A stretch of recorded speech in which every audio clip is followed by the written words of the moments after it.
tak chce si někdo potiškat ještě.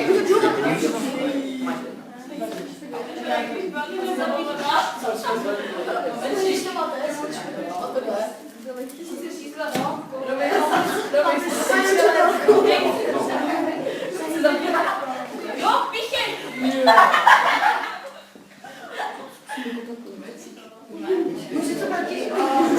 Lukáš už se připravuje ke střelbě.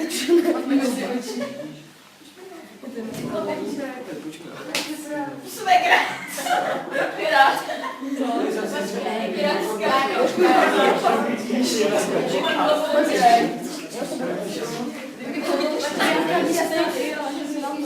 Máte Byla tam tak blízka. To byl malý ptáček a vy mi určitě řeknete, proč tam byl. Na pokus. Ne. Pro Agatu. Aby mu tady hrál.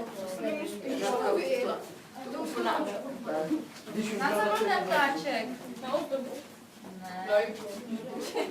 na zkoumání kyslík, chcípil, tak kyslík. No, samozřejmě. Byl to taky malý detektor jedovatých plynů. Protože ti ptáci jsou strašně citliví tady na ty změny toho ovzduší, takže když se začalo uvolňovat něco škodlivého, tak on většinou prvně přestal stříbat a potom umřel.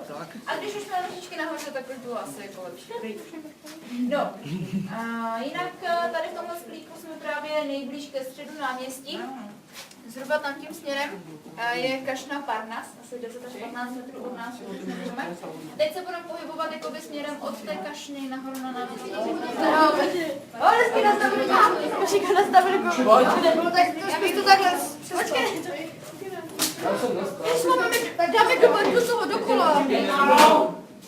Dobře, pojď, jdeme ti dokola. Tak vlez dokola ty. To asi zaživa nepůjde.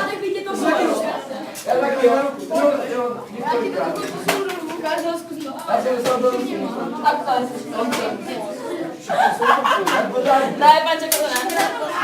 Dobrý, ale to prostě. Já bych ty klidně chodila do školy. No vy si představili vidět, jak to máte vysoká po zádech. Dobře. A ty školy